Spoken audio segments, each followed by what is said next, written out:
Assalamu alaikum wa rahmatullahi wa barakatuhu.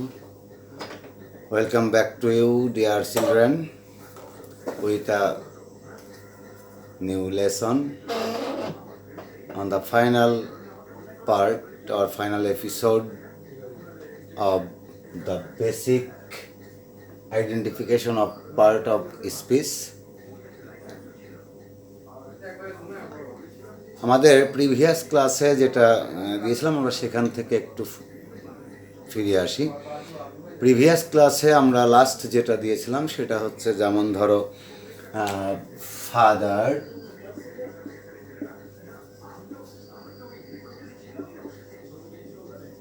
Pleased me হতে পারে বা ইউ প্লিজড মি, অথবা হতে পারে প্লিজ হেল্প দ্য ফোর। আমরা গত ক্লাসের লাস্ট সেন্টেন্স দুইটা এরকম দিয়েছিলাম যে প্লিজড এখানে ফাদার সাবজেক্ট রয়েছে, তো সাবজেক্ট যা করছে কি করছে আমাকে আনন্দ দিচ্ছে, খুশি করছে, তাহলে এটা হচ্ছে এখানে ভার্ব।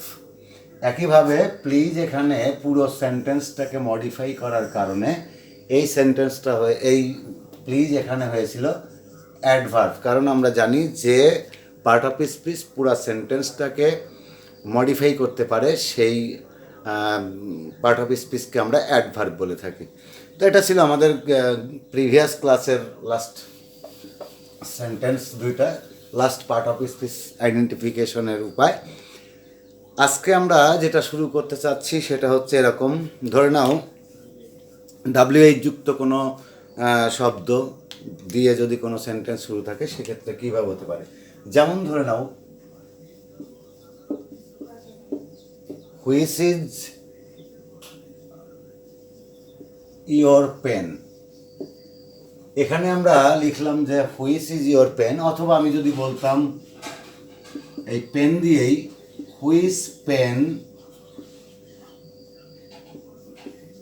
ডু ইউ লাইক, অথবা যদি মনে করো তুমি ওয়ান্ট লিখবা তাও হতে পারত। তো এখানে যে শব্দ দুইটা আমরা লিখেছি সেটা হচ্ছে হুইচ, এখানেও হুইচ। তো এখানে ইজ ভার্বের সাবজেক্ট হচ্ছে হুইচ, তো হুইচটা এখানে সাবজেক্ট আকারে বসছে। আমরা বলছিলাম যে the word that is used as a subject in a sentence it will be a noun or pronoun. So in this sentence which is a pronoun. এখন প্রশ্নটা হচ্ছে যে কেমন প্রোনাউন, যেহেতু এই প্রোনাউন দ্বারা এটাকে এই সেন্টেন্সটাকে প্রশ্ন করা হয়েছে, ইন্টারোগেশন করা হয়েছে, সেই জন্য আমরা বলছি এটাকে ইন্টারোগেটিভ প্রোনাউন। তো বন্ধুরা এখানে আমরা হুইচ শব্দটাকে ইন্টারোগেটিভ প্রোনাউন হিসেবে পেলাম। আমরা ইন্টারোগেটিভ প্রোনাউন আবার রিলেটিভ প্রোনাউন আকারেও পেতে পারি, যেমন the pen which you gave me is your friend, is one of your friends. তো সেক্ষেত্রে আমরা ওই হুইচটা রিলেটিভ প্রোনাউন হিসেবে পেতে পারি। তো এর অনেক ব্যবহার রয়েছে, আমরা বলছিলাম যে পজিশনের উপর নির্ভর করবে নামকরণটা। তো এখানে আমরা যেটা দেখব, যেহেতু আগে এটাও প্রোনাউন, আবার যদি আমি বলি the pen you the pen which you received, সেক্ষেত্রেও ওটাও প্রোনাউন, সেই জন্য আমরা ওদিকে যাচ্ছি না। এবারে হুইচ পেন আমরা দেখছি যে অব্যবহিত পরবর্তী শব্দটা, অর্থাৎ এই হুইচের অব্যবহিত পরবর্তী শব্দটা কি রয়েছে, এটা একটা নাউন রয়েছে। তো নাউনকে যা মডিফাই করে সেটা হচ্ছে নাউন সম্পর্কে যে তথ্য দেয় সেইটাকে আমরা বলি অ্যাডজেক্টিভ। তাহলে এটা হচ্ছে এখানে অ্যাডজেক্টিভ। প্রশ্নটা হচ্ছে what type of adjective which is in the sentence. The answer is this is interrogative adjective, কারণ এখানে এই হুইচ পেন, এই হুইচ দ্বারা এই সেন্টেন্সে প্রশ্ন করা হয়েছে, সুতরাং এটাকে আমরা বলছি ইন্টারোগেটিভ অ্যাডজেক্টিভ। তো আমরা দেখে নিলাম এখানে অ্যাডজেক্টিভটা কি, কোন হুইচের ব্যবহার, হুইচ কোথাও প্রোনাউন কোথাও অ্যাডজেক্টিভ আকারে বসছে। আমরা এবারে যদি দেখি কোনো সেন্টেন্স এরকম দেওয়া হয়, যেমন ধরে নাও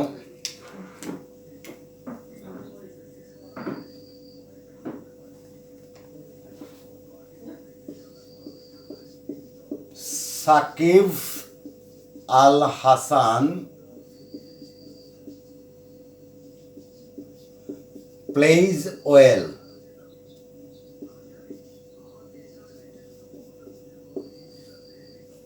সাকিব আল হাসান প্লেইজ ওয়েল। আবার যদি আমি এটা না বলে বলি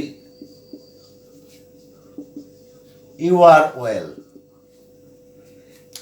তো এখানে আমরা এই ওয়েল পার্ট অফ স্পিচটাকে একটু আইডেন্টিফাই করার চেষ্টা করি, এবং এখানেও ওয়েল রয়েছে। তো এই ওয়েলটা কাকে মডিফাই করছে? Shakib Al Hasan plays well. তো আমরা এখানে কি যদি বলি Shakib Al Hasan well? No, in this sentence Shakib Al Hasan is not well in this sentence. এখানে যেটা বলা হচ্ছে তার মানে এটা ক্রস। কিন্তু যদি বলা হতো যে সাকিব আল হাসান প্লেইজ ওয়েল, কেমন সাকিব আল হাসান খেলা করে, কেমন খেলা করে? ভালো খেলে। তার মানে এটা এই ভার্বটাকে মডিফাই করেছে। সুতরাং ভার্বকে যে পার্ট অফ স্পিচ মডিফাই করে আমরা সেই পার্ট অফ স্পিচকে অ্যাডভার্ব বলে থাকি। সুতরাং এই ওয়েল এখানে adverb. Now in this sentence you are well, তুমি ভালো আছো, সুস্থ আছো। তাহলে এখানে কিন্তু এটা ভার্বকে মডিফাই করছে না, তাহলে এটা কাকে মডিফাই করছে?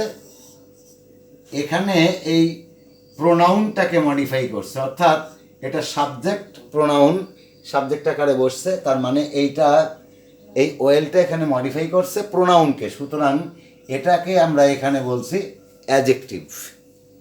তাহলে আমরা দেখলাম যে ওয়েল প্রয়োগের উপর নির্ভর করে এখানে আমরা দেখলাম যে সেন্টেন্সটা depending on the position of the word well, in this sentence it is an adverb, and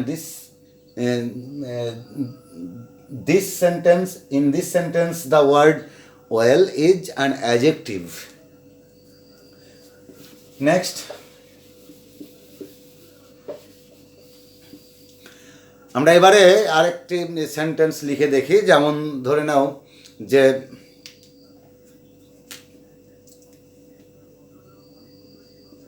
যদি আমরা বলতাম ডাজ দ্য উম্যান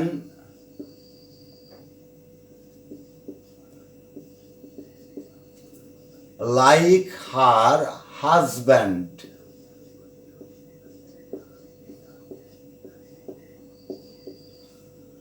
এখানে যে শব্দটা আমরা লিখেছি শব্দটা হচ্ছে হাজব্যান্ড। আমরা হাজব্যান্ড দিয়ে যদি আর একটা সেন্টেন্স লিখতে যাই তাহলে আমরা কি দেখব? তাহলে আমরা লিখতে পারবো উই শুড, এরকম যদি আরেকটা সেন্টেন্স লিখি, দেখো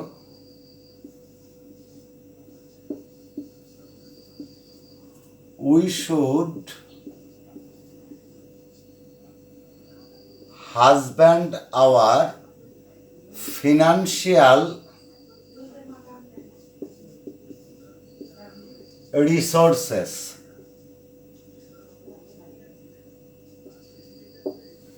We should husband our financial resources. তো এই একটা ফিনান্সিয়াল হাজব্যান্ড, আমরা এখানে দুইটা হাজব্যান্ড শব্দ ব্যবহার করেছি। এখানে আমরা দেখি ডাজ দ্য উম্যান, অর্থাৎ এই মহিলাটা কি তার স্বামীকে পছন্দ করে? তো আমরা যদি বলি এরকম যে এই জায়গা পসেসিভ কেস রয়েছে, পসেসিভ কেস বা পসেসিভ অ্যাডজেক্টিভ হার, তো always possessive case or possessive adjective cannot be used in a sentence alone without the help of a noun. তাহলে সেই যদি নিয়ম হয়ে থাকে সেক্ষেত্রে যেহেতু এটা অ্যাডজেক্টিভকে মডিফাই করছে তার মানে হাজব্যান্ড এখানে noun, is no doubt. The next sentence that is also a word husband. এখানে যদি আমরা খেয়াল করি এই শুড এটা হচ্ছে মডাল অক্সিলিয়ারি ভার্ব, আর modal auxiliary verb cannot be used in a sentence without the help of a principal verb or finite verb. সুতরাং এখানে আমরা সেক্ষেত্রে যদি লক্ষ্য করি এই অক্সিলিয়ারি ভার্বের পরে ব্যবহৃত হয়েছে এটা, সুতরাং এটা একটা ভার্ব। কেমন ভার্ব? এটা প্রিন্সিপাল ভার্ব অথবা ফাইনাইট ভার্ব। অর্থাৎ modal auxiliary verb always takes a principal verb after itself. এর পরেই সে একটা প্রিন্সিপাল ভার্ব গ্রহণ করে। If there is no a principal or finite verb after a modal auxiliary verb, the sentence must not be formed or correct. So, husband in this sentence is a verb, and in this sentence, husband is a noun. Here, follow, here the word husband is used after an adjective, possessive adjective, so it is a noun. In this sentence it is used after a modal auxiliary verb should, so it is a principal verb, it is used as a verb. So husband এখানে পজিশনের উপরে নামকরণ পরিবর্তন করা হয়েছে। এবারে যদি আমরা বন্ধুরা আবার খেয়াল করি, যেটা তোমরা সবাই পরিচিত, ছোটবেলা থেকে পড়ে আসছো এরকম শব্দ, যেমন যদি আমরা বলি cow is a 4-footed animal, এটা আমরা সবাই জানি। Cow is a 4-footed animal. তো এখানে এই একটা সেন্টেন্স হতে পারে। আবার যদি আমি এইভাবে বলি যে না, we shouldn't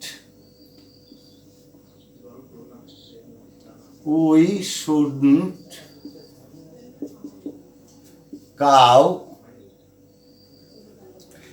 anybody at night।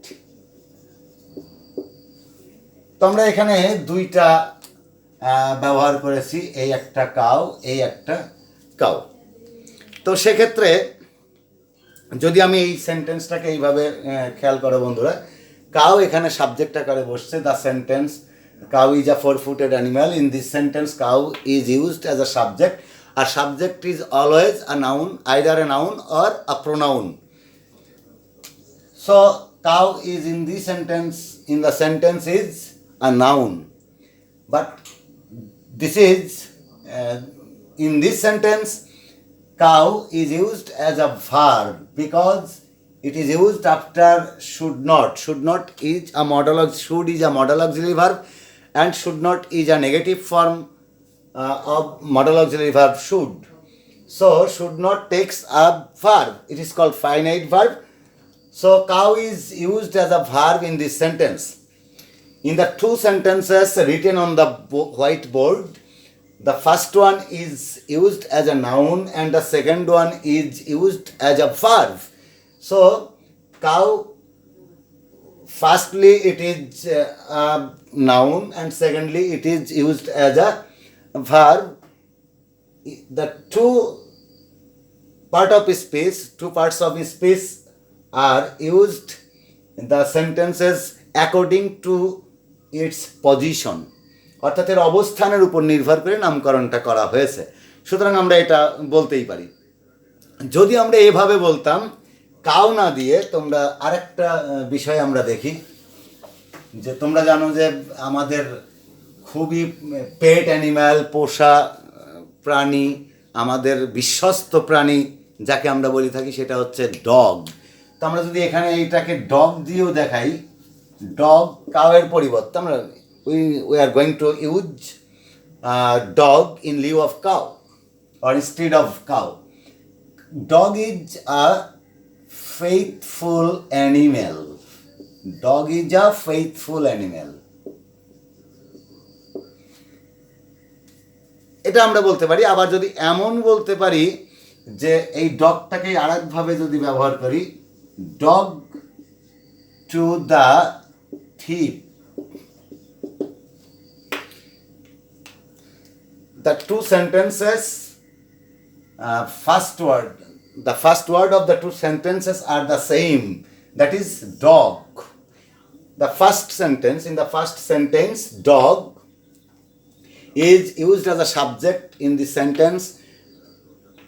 আমরা আগেই বলেছি যে subject is always either noun or pronoun, So dog is a noun in the sentence, and the second sentence we used dog as a verb because dog to the thief এই সেন্টেন্সটার বাংলা মিনিংটা হচ্ছে যে এখানে চোরটির পিছু ধাওয়া নাও, চোরকে অনুসরণ করো। তাহলে এখানে ডগ অর্থ হচ্ছে অনুসরণ করা, ডগ অর্থ হচ্ছে এখানে অনুসরণ করা অথবা পিছু নেওয়া বা পিছু ধাওয়া করা, পিছু নেওয়া। তার মানে এখানে এই ডগটা ব্যবহৃত হয়েছে ভার্ব আকারে। তাহলে আমরা দেখলাম যে এই যে দুইটা সেন্টেন্স, এই সেন্টেন্সে একই শব্দ ডগ, এখানে প্রথম সেন্টেন্সে ডগটা সাবজেক্ট আকারে ব্যবহৃত হয়, এটার নামকরণ করা হয়েছে নাউন, এবং দ্বিতীয় সেন্টেন্স এটা ভার্ব আকারে ব্যবহৃত হয়েছে অনুসরণ করা বা পিছু নেওয়া বা পিছু ধাওয়া করা, সেই জন্য এটা হয়েছে ভার্ব। তো the same word is has taken the different names according to their position.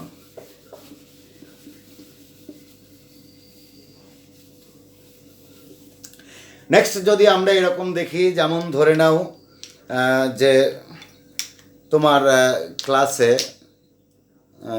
your classmates who are reading together, who read together, there are somebody is poor.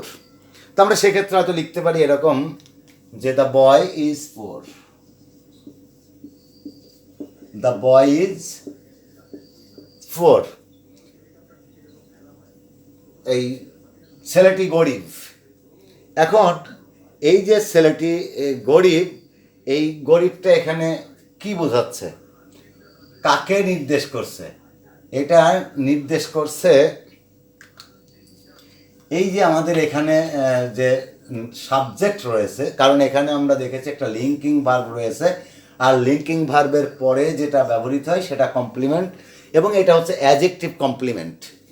তাহলে এটা অ্যাডজেক্টিভ কমপ্লিমেন্ট, এটাকে আমরা বলছি অ্যাডজেক্টিভ, কারণ এটা এই বয়ের অর্থাৎ এই সাবজেক্ট বা নাউনের অবস্থা বোঝাচ্ছে, অর্থনৈতিক অবস্থা বোঝানো হয়েছে। তো আমরা জানি যে অ্যাডজেক্টিভের সংজ্ঞায় আমরা জেনে আসছি যে পার্ট অফ স্পিচ কোনো নাউন বা প্রোনাউনের দোষ, গুণ, অবস্থা, সংখ্যা, পরিমাণ, পরিমাপ প্রকাশ করে তাকে অ্যাডজেক্টিভ বলে। তাহলে এখানে এই ছেলেটির অর্থনৈতিক অবস্থা কেমন, আমি যদি এখানে বলতাম যে দ্য বয় ইজ উইক, তাহলে সেক্ষেত্রে অ্যাডজেক্টিভ হয়ে যেত অবশ্যই। আবার এইটাই যদি আমি এইভাবে বলতাম, সেন্টেন্সটা লিখতাম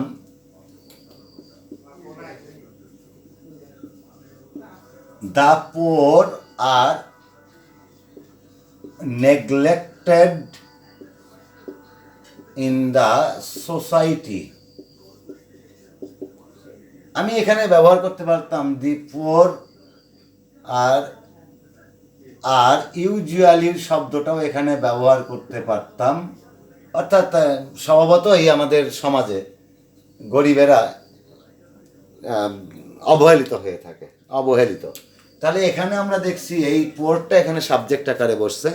তো সাবজেক্ট আকারে বসার কারণে এই পোরটার অর্থ হয়েছে, এখানে যেমন ছিল ছেলেটি গরিব, দরিদ্র, কিন্তু এখানে হয়েছে গরিবেরা। খেয়াল করি, গরিবেরা বা দরিদ্ররা, দরিদ্ররা অর্থাৎ গরিবেরা, তার মানে এটাকে মানুষকে বোঝানো হয়েছে। তার মানে এটা যেহেতু সাবজেক্ট, তাই এটা নাউন হয়ে গেল। অর্থাৎ আমরা এই পোর শব্দটা এখানে নাউন অর্থে ব্যবহার করছি। তবে নাউন আরেকটা বিষয় খেয়াল করতে হবে যে অ্যাডজেক্টিভ যখন আর্টিকেল দি গ্রহণ করে, ডিটারমিনার দি গ্রহণ করে নাউন হিসেবে ব্যবহৃত হয়, the noun is always plural.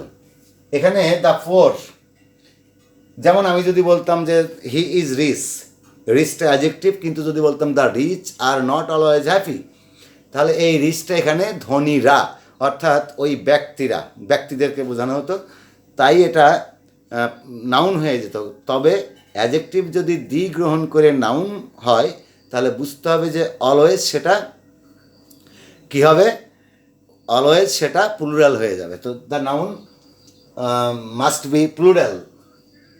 তো এই আর কি আমরা দেখতে পাচ্ছি যে আলোচনা শেষ দিকে আমরা মূলত আমি তোমাদেরকে চেষ্টা করেছি basic identification of parts of speech, অর্থাৎ সেন্টেন্সে কোনো শব্দের ব্যবহারের উপরে সেই শব্দগুলোর নামকরণ করা হয়ে থাকে এবং কোনটা কোন পার্ট অফ স্পিচ।